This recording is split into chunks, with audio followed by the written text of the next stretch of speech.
আসসালামু আলাইকুম। পার্ট 2 যারা দেখেছেন তাদেরকে বলতেছি ধন্যবাদ, আপনাদেরকে অসংখ্য ধন্যবাদ পার্ট 2টা দেখার জন্য এবং পার্ট 3 তে ওয়াচিং করেছেন এজন্য আপনাকে ওয়েলকাম। ওকে, এখন কথায় আসি। দেখেন 3টা ভিডিও আমি কিভাবে মেক করবেন সেটা আমি বলে দিয়েছি পার্ট 2 এর মধ্যে, ঠিক আছে? এখন পার্ট 3 এর মধ্যে বলতেছি যে আপনি দেখেন 1 মাসে একটা হিসাব করবেন যে 30 দিনে আপনার কত টাকা প্রফিট হলো অটোরিকশা চালিয়ে এবং কত টাকা আপনার লস গেল। এখন 4 নাম্বার ভিডিও করবেন কিভাবে? আপনি ভিডিও নাকি খুঁজে পান না। আমরা ভিডিও খুঁজে পাই না যে কীভাবে ভিডিও তৈরি করব, কী নিয়ে কথা বলবো, কী ভিডিওতে দেখাবো। তাই তো দেখেন আমি অটোরিকশা চালক, হ্যাঁ? আমি অটো নিয়ে আমি কী বলে মানুষদের নিয়ে আমি যাচ্ছি। হঠাৎ করে রাস্তায় আমার একটা সমস্যা হয়েছে, গাড়ির একটা সমস্যা হয়েছে। এটা আমার সার্ভিসিংয়ে নিতে হবে।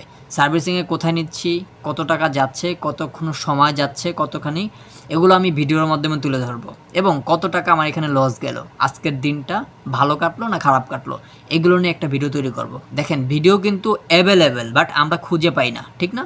এগুলো নিয়ে কেন আমি ভিডিও করব? ওই যে আমি বলেছিলাম পার্ট 1 এর মধ্যে আমার একটা ফেসবুক প্রোফাইলে বা ফেসবুক পেজে বা অনলাইন প্ল্যাটফর্মে আমার একটা পোর্টফোলিও থাকতে হবে। আমার পেশাটা কী সেটা আমি মানুষকে দেখাতে চাই। আমি কী করি সেটা আমি মানুষকে দেখাতে চাই। আমি লাভে আছি না লসে আছি, আমার লাইফটা কীভাবে চলতেছে সেটা আমি মানুষকে দেখাতে চাই। এটাই হচ্ছে একটা পোর্টফোলিও, এটা একটা আপনার পেশা, ঠিক আছে? এটা লজ্জার কিছু নাই। আমি ইনকাম করে খাচ্ছি, আমি চুরি করে খাচ্ছি না, ডাকাতি করে খাচ্ছি না। জাস্ট আমাকে ধরে আমি এক্সাম্পল দিয়ে আপনাদেরকে বুঝিয়ে দিলাম। যাই হোক, দেখেন 4 নম্বর ভিডিও চলে গেল। 5 নম্বর ভিডিও আপনি কী নিয়ে করবেন, তাই তো? দেখেন আপনি কোথা থেকে কোথায় যাচ্ছেন, কত টাকা ভাড়া নির্ধারিত করা আপনার অটোর জন্য, অটো ভ্যানের জন্য বা অটোরিকশার জন্য বা মিশুকের জন্য, যে যেটাই বলেন, কত টাকা ভাড়া কত কিলোমিটার দূরে গেলে নির্ধারিত করা আছে আপনাদের রুট অনুযায়ী।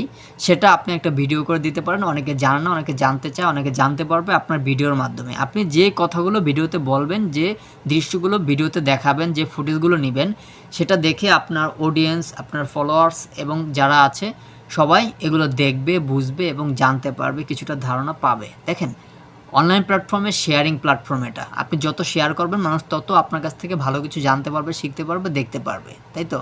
হ্যাঁ, এখন আমরা নাকি ভিডিও খুঁজেই পাই না। দেখেন কতগুলো ভিডিও রাস্তা আমি দেখিয়ে দিলাম, তারপরেও যদি ভিডিও খুঁজে না পান তারপরে তো আমার কিছু করার নাই।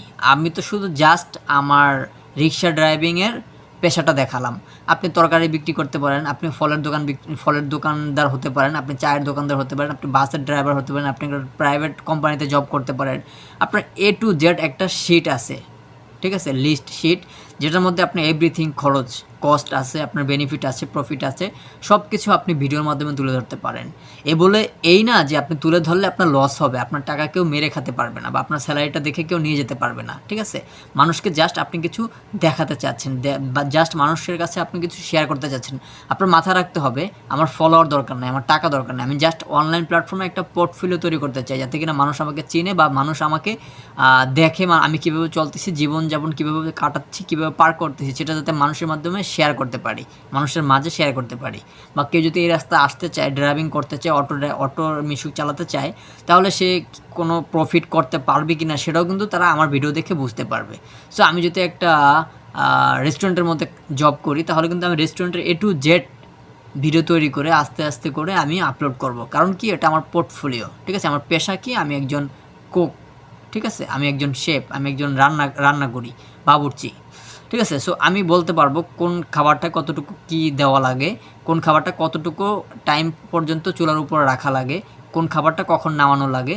সো এভরিথিং, দুনিয়াতে অনেক কাজ আছে, যে কাজটা করতেছেন সে ওইটাকে একটা পেশা হিসাবে নিয়ে নেন এবং ওইটা দিয়ে একটা পোর্টফোলিও তৈরি করেন। দেখেন ভিডিও করলে অনেক অ্যাভেলেবেল ভিডিও তৈরি করা যায়, কিন্তু আপনারা নাকি খুঁজে পাচ্ছি না। খুঁজে পাওয়ার মতো মনোবল থাকতে হবে, ঠিক আছে? তাহলেই এটা সম্ভব।